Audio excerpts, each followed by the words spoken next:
আল্লাহ জাল্লে জালালুহু তাবারাকা ওয়া তাআলার অসংখ্য অগণিত শুকরিয়া আদায় করি যে মহান পাক রব্বুল আলামিন আমাদেরকে দয়া করে মানবকুলে সৃষ্টি দিয়ে সৃষ্টির সর্বশ্রেষ্ঠ বানিয়ে সর্বশ্রেষ্ঠ এবং সর্বশেষ নবী রাসূল করিম সাল্লাল্লাহু আলাইহি ওয়াসাল্লামের উম্মত হিসেবে সৃষ্টি করে আজকের এই মহতি দিন জুমার দিনে আমাদের জন্য ঈদের দিন, গরিব এবং মিসকিন মানুষের জন্য হজের দিন, আল্লাহ রাব্বুল আলামিনের দফতরে দোয়া কবুলের দিন এই জুমার দিনে আল্লাহ জাল্লা শানুহু তাবারাকা ওয়া তাআলা আমাদেরকে সুস্থ অবস্থায় শয়তানি ওয়াসওয়াসা হইতে হেফাজত করে এই ঐতিহ্যবাহী আল্লাহ রাব্বুল আলামিনের মকবুল গড় দক্ষিণ বাজার জামে মসজিদ কুলাউড়া আল্লাহ রাব্বুল আলামিন তারই এই গড়ে আমাদেরকে হাজির হওয়ার তৌফিক দিয়েছেন। যে মহান রব্বুল আলামিন আমাদেরকে মানুষ বানালেন, সৃষ্টির সেরা বানালেন, সৃষ্টির সর্বশ্রেষ্ঠ নবী আমাদেরকে দান করলেন, আমাদেরকে সেই নবীর উম্মত বানালেন, জুমার দিন দিলেন, সুস্থ অবস্থায় রাখলেন এবং সুস্থ অবস্থায় শয়তানি ওয়াসওয়াসা হইতে হেফাজত করে মসজিদে হাজির হওয়ার তৌফিক দিলেন। সেই মহান রব্বুল আলামিনের শুকরিয়া আদায় করে একবার উচ্চ আওয়াজে পড়ি আলহামদুলিল্লাহ। মুহতারাম হাজিরিন, সুস্থতা কয়েক প্রকারের হয়ে থাকে, আবার অসুস্থ কয়েক প্রকারের হয়ে থাকে। আমরা যখন আমাদের কিছু আছে বাহ্যিক অসুস্থতা, সেগুলা বিভিন্ন রোগে আক্রান্ত হই, আবার কিছু আছে অন্তরের অসুস্থতা। অন্তরের অসুস্থতা বলতে সেখানে শয়তানি ওয়াসওয়াসা থাকে, সেখানে কুফরের নিদর্শন থাকে, সেখানে শিরকের নিদর্শন থাকে, সেখানে নেফাকের নিদর্শন থাকে, সেখানে বেদাতের নিদর্শন থাকে। আল্লাহ রাব্বুল আলামিন যেন আমাদেরকে ইসলাহ করেন জাহির এবং বাতিন, আমরা যেন বিভিন্ন রোগ হইতেও মুক্তি লাভ করি। পাশাপাশি আমাদের অন্তরের যত রোগ আছে, অন্তরের যত বেমার আছে, সেই সব বেমার হইতেও যেন আল্লাহ রাব্বুল আলামিন আমাদেরকে মুক্ত করে দেন। জোরে বলুন আমিন। মুহতারাম হাজিরিন, আমি প্রায় বলে থাকি যে আমাদের জীবন হচ্ছে সফরের জীবন, আমরা মুসাফির। আব্দুল্লাহ ইবনে আব্বাস রাদিয়াল্লাহু তাআলা আনহু স্কন্ধের মধ্যে রাসূল করিম সাল্লাল্লাহু আলাইহি ওয়াসাল্লাম হাত মুবারক রেখে বলেছেন, কুন ফিদ দুনিয়া কান্নাকা গরীবুন আও আবিরু সাবিল। ওহে আব্দুল্লাহ, তুমি এমন হয়ে যাও, কান্নাকা গরীবুন, তুমি যেন একজন অপরিচিত ব্যক্তি, আও আবিরু সাবিলিন, অথবা তুমি যেন একজন মুসাফির। আমাদের পরিচয় হবে এই জমিনে যে আমরা হচ্ছি মুসাফির। আমরা সফর শুরু করেছি রুহের জগৎ হইতে। রুহের জগতে আমাদের স্টেশন ছিল, আমরা অবস্থানরত আমরা ছিলাম। তারপরে আমরা দ্বিতীয় স্টেশন পাড়ি দিয়েছি আলমুল আরহাম, মায়ের পেট। সেই স্টেশনে আমরা কয়েকদিন ছিলাম। এখন আলমুল আরদ, পৃথিবীর স্টেশনে আমরা আসি। যার যখন হায়াত শেষ হবে তখন আলমুল বরজখ, কবরের জগৎ, চতুর্থ স্টেশন শুরু হবে। এই কবরের জগতে আল্লাহর বান্দা এবং বান্দিগণ কত হাজার লক্ষ কোটি বছর থাকবেন, সেটি আল্লাহ রাসূলও নির্ধারণ করে বলেননি। রাসূল বলেছেন যে কিয়ামত হবে। আল্লাহ বলেছেন কিয়ামত হবে, অনুফিকা ফিস সূর, যালিকা ইয়াউমুল ওয়াঈদ, সিংহায় ফুৎকার হবে। সেই দিন হচ্ছে প্রতিশ্রুত দিন। আলমে বরজখ অর্থাৎ কবর জগৎ আমাদের কত দিন হবে, কত কাল হবে, কত বছর হবে, সেটি রব্বুল আলামিন ছাড়া আর কেউ বলতে পারেন না। এরপরের যে চতুর্থ যে জগৎ, পঞ্চম যে জগৎ, পঞ্চম যে স্টেশন, সেটা হচ্ছে আলমুল কিয়ামা, কিয়ামতের দিন। কিয়ামতের জগৎ, কিয়ামতের অবস্থান, সেখানে আল্লাহ রাব্বুল আলামিন বিচার করবেন। সেই বিচারের মাধ্যমে মানুষেরা তাদের আমলের মাধ্যমে, রাসূলের সুপারিশের মাধ্যমে, ঈমানের মাধ্যমে, ইখলাসের মাধ্যমে মানুষেরা মুক্তি লাভ করবে এবং তার বিপরীত যারা হবে তারা শাস্তি লাভ করবে। মুহতারাম হাজিরিন, আমাদের গন্তব্যস্থল হচ্ছে আল্লাহ রাব্বুল আলামিনের জান্নাত। আমাদের গন্তব্যস্থল, ইমানদার মুমিনদের গন্তব্যস্থল হচ্ছে, যাওয়ার স্থান হচ্ছে, যে আমরা যেটায় যাব সেটি হচ্ছে আল্লাহ রাব্বুল আলামিনের প্রতিশ্রুত জান্নাত। এই প্রতিশ্রুত জান্নাত লাভ করতে হলে আল্লাহ রাব্বুল আলামিনের হুকুম এবং আহকামকে আমাদের জীবনে বাস্তবায়ন করতে হবে। মুহতারাম হাজিরিন, একজন ব্যক্তি আল্লাহ রাব্বুল আলামিনের হুকুম এবং আহকাম পালনের মাধ্যমে, আল্লাহ রাব্বুল আলামিনের গোলামির মাধ্যমে ওই ব্যক্তি আল্লাহ রাব্বুল আলামিনের বান্দা হতে আল্লাহ রাব্বুল আলামিনের বন্ধু হয়ে যায়। আমাদের পরিচয় হচ্ছে, আমরা হচ্ছে আল্লাহ রাব্বুল আলামিনের বান্দা। এই ব্যক্তি আল্লাহ রাব্বুল আলামিনের ইবাদত করতে করতে আল্লাহ রাব্বুল আলামিনের ওই বান্দা আল্লাহ রাব্বুল আলামিনের বন্ধু হয়ে যায়, ওলি হয়ে যায়, প্রিয় হয়ে যায়, স্নেহভাজন হয়ে যায়, আস্থাভাজন হয়ে যায়। মুহতারাম হাজিরিন, হাদিসে কুদসি আল্লাহ রাব্বুল আলামিন বলেছেন যে আমার বান্দাগণ যখন আমার ইবাদত বন্দেগী করে, আমার বান্দাগণ আমার ইবাদত বন্দেগীর মাধ্যমে আমার নৈকট্যবর্তী, আমার সন্তুষ্টি লাভ করে থাকে। হাদিসের ইবারত হচ্ছে তাকাররাবা ইলাইয়া আবদিন বিশাইইন মিম্মা ইফতারাতু আলাইহি, যে আমার বান্দাদের প্রতি আমি যা ফরজ করেছি সেই ফরজ আমল অবশ্যই আমাদেরকে পালন করতে হবে। ফরজ হচ্ছে দুই প্রকার, ফরজে কিফায়া এবং ফরজে আইন।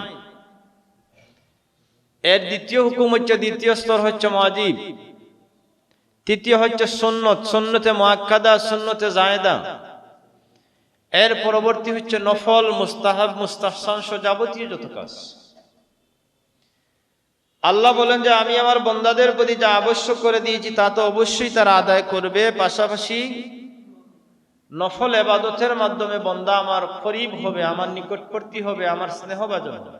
নফল ইবাদত, অতিরিক্ত ইবাদতের মাধ্যমে আল্লাহ বলেন যে আমার বান্দা নফল ইবাদত করতে করতে আমার বান্দার অবস্থা আমার কাছে এমন হয় যে আমি যেন তার হয়ে যাই। আল্লাহ বলেন যে আমার বান্দা নফল ইবাদত করতে করতে, অর্থাৎ ফরজ ওয়াজিব, ফরজ ওয়াজিব আপনার আমাকে করতেই হবে, সেইগুলা যদি আমরা আদায় না করি তাহলে শাস্তির মুখোমুখি হব। আর আল্লাহকে অতিরিক্ত খুশি করতে হলে নফল অতিরিক্ত করতে হবে। ফরজ ওয়াজিব ওইগুলো আদায়ের পাশাপাশি অতিরিক্ত নফল আমল করতে হবে। মুহতারাম হাজিরিন, আল্লাহ বলেন যে আমার বান্দা নফলের মাধ্যমে, অতিরিক্ত আমলের মাধ্যমে এমন হয়ে যেন আমি তার হয়ে যাই, আমি যেন তার হয়ে যাই। আল্লাহ রাব্বুল আলামিন আমাদেরকে বলেছেন যে আল্লাহ রাব্বুল আলামিন বান্দার এমন হন যে কুনতু সামাহুল্লাযী ইয়াসমাউ বিহি। আল্লাহ বলেন যে আমি আমার বান্দার এমন হয়ে যাই যে বান্দা, আমার ওই বান্দা যা শুনে সেজন্য আমার কুদরতের কান দিয়ে শুনে।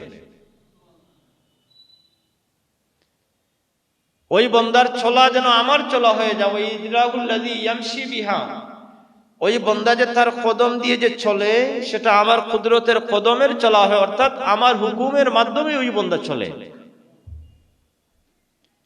অবাসারুহুল্লাযী ইয়াবসুরু বিহি, আমার বান্দার দৃষ্টি শক্তি, দেখার শক্তি এমন হয়ে যায় যেন সে যা দেখে যেন আমার কুদরতের চক্ষু দ্বারা দেখে। আল্লাহ বলেন ওই সমস্ত বান্দাদের সম্পর্কে হাদিসে কুদসি, আল্লাহ বলেন যে ওয়াইন সাআলানি, আমি ওই সময় ওই বান্দা, আমার বান্দা নফল ইবাদত করতে করতে যে এমন অবস্থা হয় আমি যেন তার হয়ে যাই। আর ওই বান্দা যখন আমার কাছে চায়, ওয়াইন সাআলানি, আমার বান্দা যখন আমার কাছে চায়, আতাইতুহু, আমি তাকে দিয়ে থাকি। আল্লাহ রাব্বুল আলামিন বলেন যে আমার বান্দা যখন, ওই বান্দা যখন আমার কাছে চায়, আতাইতুহু, আমার ওয়াইন সাআলানি আতাইতুহু, আমার ওই বান্দা আমার কাছে যা চায় আমি দিয়ে থাকি। ওয়াইন ইস্তাআযানি লাউইযান্নাহু, এবং আল্লাহ বলেছেন ওই আমার বান্দা যদি কোনো বিষয় হতে আমার কাছে মুক্তি চায়, ফানা চায়, আশ্রয় চায়, তাহলে আমি আমার বান্দাকে আশ্রয় দিয়ে থাকি, মুক্তি দিয়ে থাকি। লাউইযান্নাহু। মুহতারাম হাজিরিন, এটা হচ্ছে হাদিসে কুদসি। একজন বান্দা আল্লাহ রাব্বুল আলামিনের ইবাদত বন্দেগী করতে করতে, আল্লাহ রাব্বুল আলামিনের হুকুমকে মানতে মানতে আল্লাহ রাব্বুল আলামিনের যত গুণাবলী, এই গুণাবলী হইতে কিছু গুণাবলী বান্দার মধ্যে আগমন হয়, বান্দার মধ্যে চলে আসে, এবং সেটি হচ্ছে আল্লাহ রাব্বুল আলামিনের প্রদত্ত, আল্লাহ রাব্বুল আলামিনের কুদরতের বহিঃপ্রকাশ, আল্লাহ রাব্বুল আলামিনের আযীমতের বহিঃপ্রকাশ। আমরা অনেক সময় দেখে থাকি যে হক্কানি আউলিয়া কেরামগণ অনেক অস্বাভাবিক, তাদের মাধ্যমে অনেক অস্বাভাবিক কর্মকাণ্ড ঘটে থাকে। সেটি হচ্ছে আল্লাহ রাব্বুল আলামিনের কুদরতের বহিঃপ্রকাশ, যে আল্লাহ তার বান্দাকে দিয়ে তার কুদরতের বহিঃপ্রকাশ ঘটাচ্ছেন, আমাদেরকে দেখাচ্ছেন। ব্যক্তির ক্ষমতা বলতে ওই ব্যক্তি ইবাদত করতে করতে আল্লাহর প্রিয় হয়েছেন, প্রিয় হওয়ার কারণে ওই ব্যক্তির মাধ্যমে যা প্রকাশিত হচ্ছে আল্লাহ রাব্বুল আলামিনের কুদরতের নিদর্শন প্রকাশিত হচ্ছে। এমন অনেক দেখেছি যে আউলিয়া কেরামরা অনেক দূরে দেখেছেন। এর মধ্যে বিশুদ্ধ একটি ঘটনা হচ্ছে যে উমর ফারুক রাদিয়াল্লাহু তাআলা আনহুর জীবনে, তখন তিনি ছিলেন খলিফাতুল মুসলিমিন।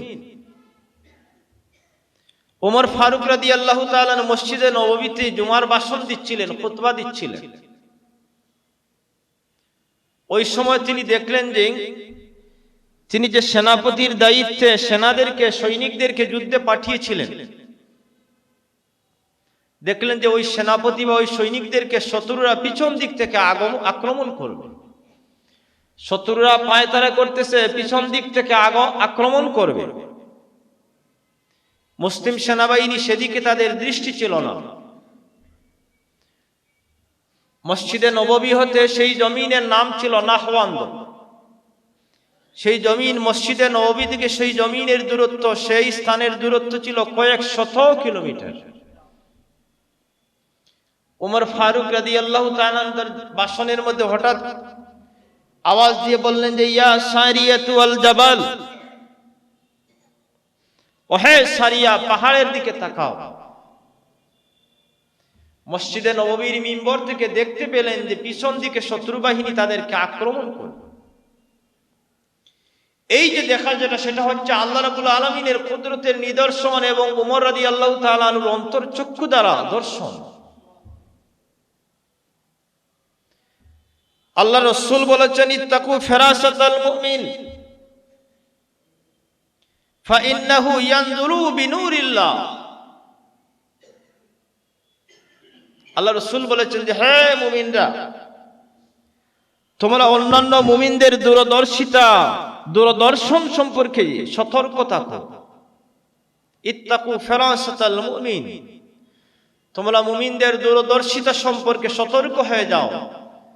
ফাইন্নাহু ইয়ানজুরু বিনুরিল্লাহ, আল্লাহর মুমিন বান্দারা আল্লাহ রাব্বুল আলামিনের নূরের চক্ষু দ্বারা দেখে থাকে। সুবহানাল্লাহ। আল্লাহ রাব্বুল আলামিনের হাবিব বলেছে, আমরা যখন জমিনে আগমন করব, এই আগমনের পূর্বে আল্লাহ রাব্বুল আলামিনকে আমরা বলে এসেছি যে আউফু বিল উকুদ, আল্লাহ আমরা তোমার ইবাদত করব। আল্লাহ আমাদেরকে বলেছেন যে আউফু বিল উকুদ, তোমরা জমিনে আগমন করেছো, আমার ইবাদত করো। আমাদের এই জমিনের হায়াতে জিন্দেগির সার্থকতা হচ্ছে, আমাদের হায়াতে জিন্দেগির সার্থকতা হচ্ছে আমাদেরকে ঈমান নিয়ে মরা, ঈমান নিয়ে পরকালে যাওয়া। ব্যক্তির জীবনের সার্থকতা হচ্ছে ঈমান নিয়ে পরকালে যাওয়া। কার কি পরিমাণ সম্পদ হয়েছে, কার কতজন শক্তিশালী আওলাদ রয়েছেন, কার কতজন সন্তান বিচারক হয়েছেন, ম্যাজিস্ট্রেট হয়েছেন, ডিসি হয়েছেন, এসপি হয়েছেন, প্রধানমন্ত্রী হয়েছেন, রাষ্ট্রপতি হয়েছেন, ওইসব বিষয়ে আল্লাহ রাব্বুল আলামিনের দরবারে মুক্তি পাওয়ার, ওইসব বিষয়ে উপস্থাপন করে মুক্তি পাওয়ার কোনো উপায় নেই। রব্বুল আলামিনের কাছ থেকে মুক্তি পেতে হলে একটি মাত্র হচ্ছে যে সঠিক ঈমান নিয়ে এবং আমল দ্বারা নিজের জীবনকে সৌন্দর্যমণ্ডিত করে, নিজের জীবনকে সৌন্দর্যমণ্ডিত করে, সুসজ্জিত করে যদি কোনো ব্যক্তি ইন্তেকাল হতে পারে, কবরে যেতে পারে, তাহলে ওই ব্যক্তি হচ্ছে তার জীবনের, তার হায়াতের, তার জীবনের সফলতা রয়েছে।